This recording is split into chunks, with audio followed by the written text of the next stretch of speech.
Episode 111. If trickery won't work, then we'll just have to force our way through. With no more words, Han Li activated a defensive spell. He gave the mother blade a flick, and 6 identical golden blades shot from his storage pouch, streaking toward his opponent.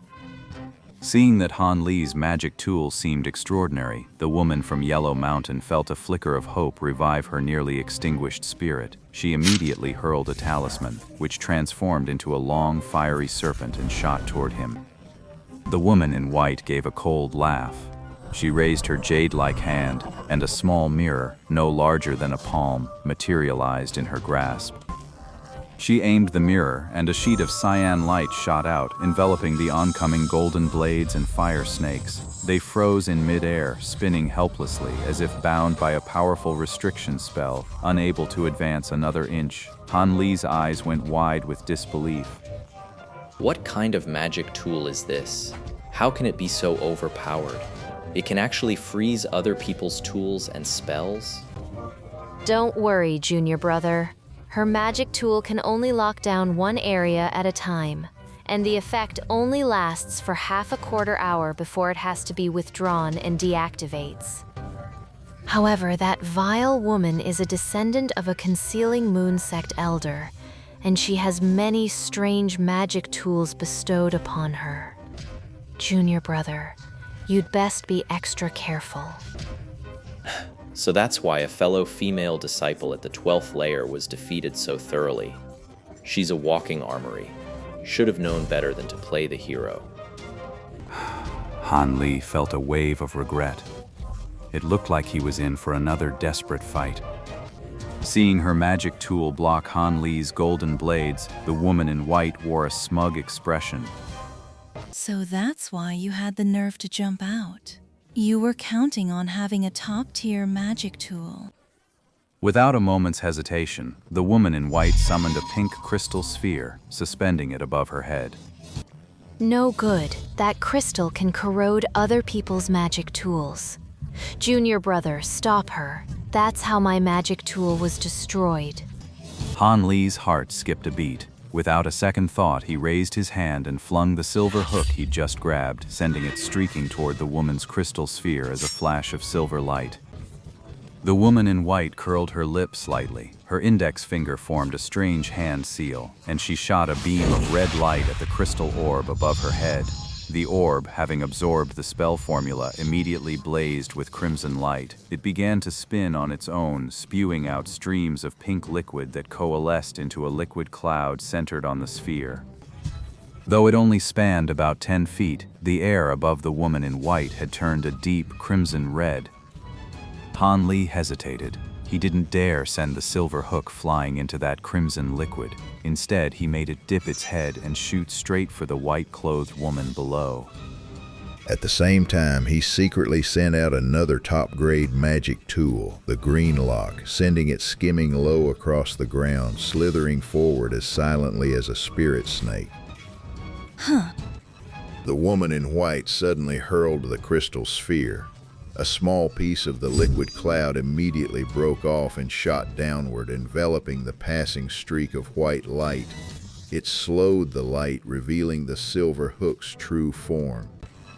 Seeing this, Han Li grew frantic. He made a snap decision to abandon the silver hook. He had the Green Lock, which had just arrived, wrap the woman in white up tight, cocooning both her and her protective barrier into a giant dumpling.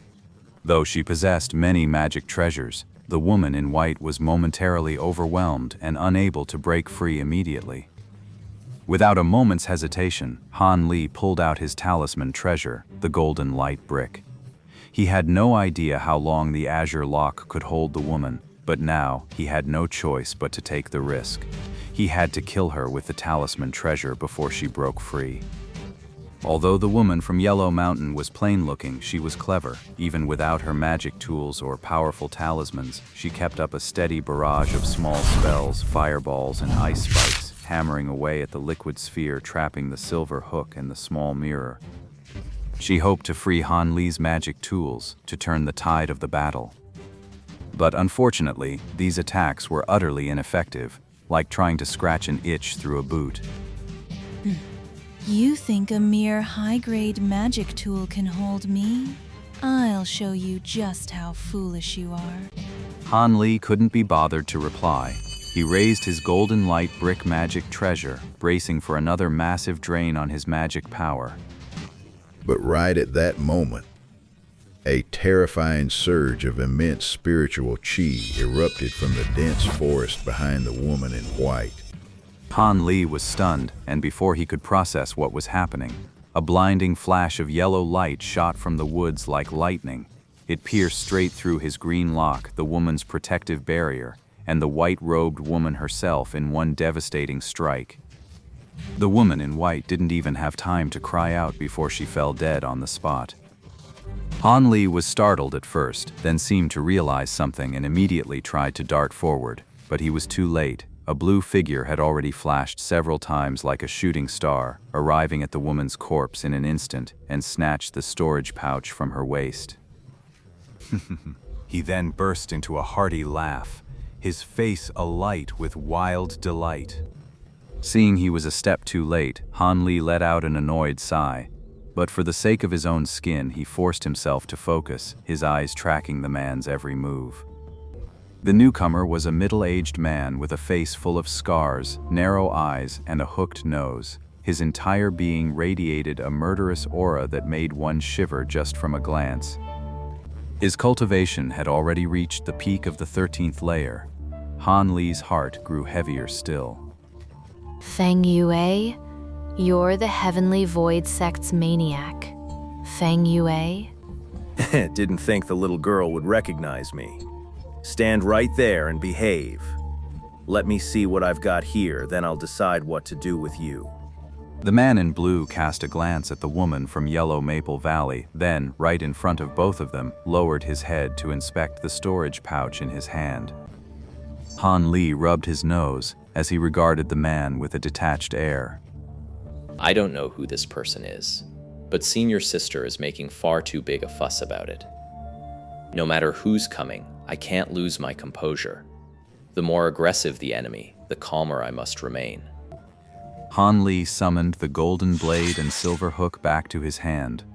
The golden blade was fine, as good as new, but the state of the silver hook made him start. The once silver shining magic tool had become rusted and pitted, like a broken blade.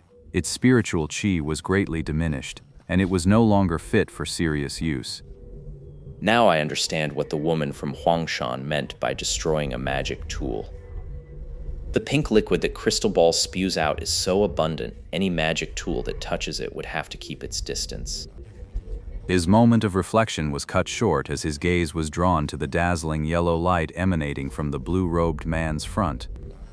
It was a strangely shaped handled knife. The hilt was a full foot long, while the blade itself was only 3 or 4 inches.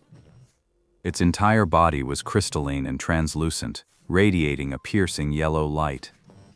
This bizarre-looking object was what had just killed the woman in white. Han Li stared fixedly at the object, his expression gradually darkening, a storm cloud settling over his face, his mouth clamped tightly shut. But the words talisman treasure kept flashing through his mind. The small knife's power, its near-luminous appearance, and that astonishing burst of spiritual chi all confirmed it. This was indeed a talisman treasure, a magic treasure in talisman form, just like his own golden light brick. The discovery left a taste of pure bitterness in Han Li's mouth. He looked up at the murky yellow sky. Though he couldn't tell the exact hour, it was definitely morning of the second day. Did I use up all my luck on the first day? Is that why I'm having such a rotten morning on the second? First, I ran into a senior sister from my own sect. She practically dragged me in as a human shield to face the Duaobao girl from the moonbending sect. Her top-tier magic tool was incredibly powerful, and I almost couldn't handle it. And now this madman Feng Yu shows up. Not only is his magic power far superior to mine, but he also has a talisman treasure that makes him even more dangerous than that Duaobao girl. How am I supposed to get out of this? I don't think this madman is in such a good mood that he'll just let the two of us go. Looks like we'll have to fight for our lives. Across from them, Feng Yu had finally finished inspecting the storage pouch. A hint of satisfaction colored his expression as he looked up. The haul must have been substantial. He gave a sinister grin, about to say something to Han Li and his companion, when his eyes fell upon the small mirror and crystal ball lying on the ground. With a beckoning gesture, he tried to pull the two magic tools into his hand. But unfortunately, before the two magic tools could even lift off, a small fireball shot in from a distance, interrupting the retrieval attempt and forcing him to take a step back. With a single wave of his hand, he unleashed two identical fireballs to destroy them. This sent Feng Yue into a rage, his face twisting with a ferocious, murderous glare. That fireball had been launched by Han Li. Having witnessed the power of the small mirror and the crystal ball, he wasn't about to let them fall into his opponent's hands. The woman from Yellow Mountain was startled by Han Li's action, nearly crying out. Feng Yue slowly turned his gaze toward Han Li. The scars covering his face began to writhe like a nest of living earthworms, a sight that sent a chill down the spine. He gave Han Li a menacing once-over, then suddenly opened his mouth to ask them, How would you like to die? By being sliced to death, piece by piece, or slowly roasted over a fire, inch by inch? The woman from Huangshan shuddered at his words, her face turning deathly pale. She could no longer suppress the fear in her heart. Her eyes darted furtively to the left and right as she began to scheme. I want you dead.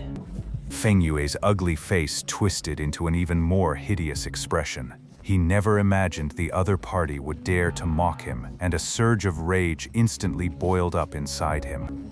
Back then, even though he hadn't formed his foundation, he was infamous among the low-level disciples of various sects. He relied on a few decent magic tools and his ruthless, vicious methods.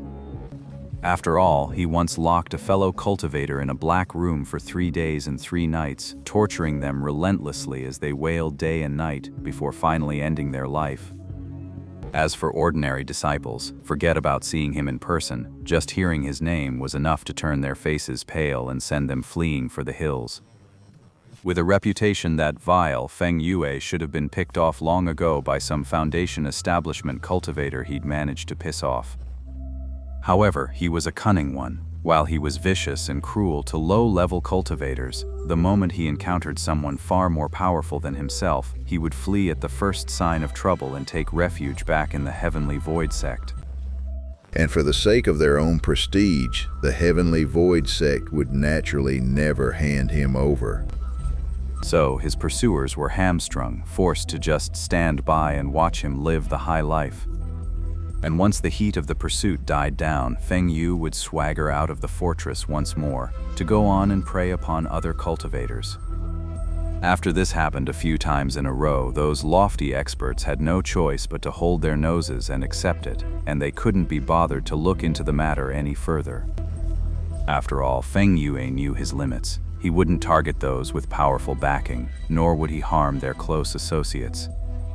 As a result, Feng Yu's notoriety and ferocity within the 7 great sects grew even more rampant, his infamy spreading far and wide. This in turn made him increasingly brazen and unrestrained, gradually fostering an arrogant, domineering mindset where he alone was supreme and his word was law. Apart from a handful of disciples from other sects whose reputations rivaled his own, he simply looked down on all other low-level cultivators.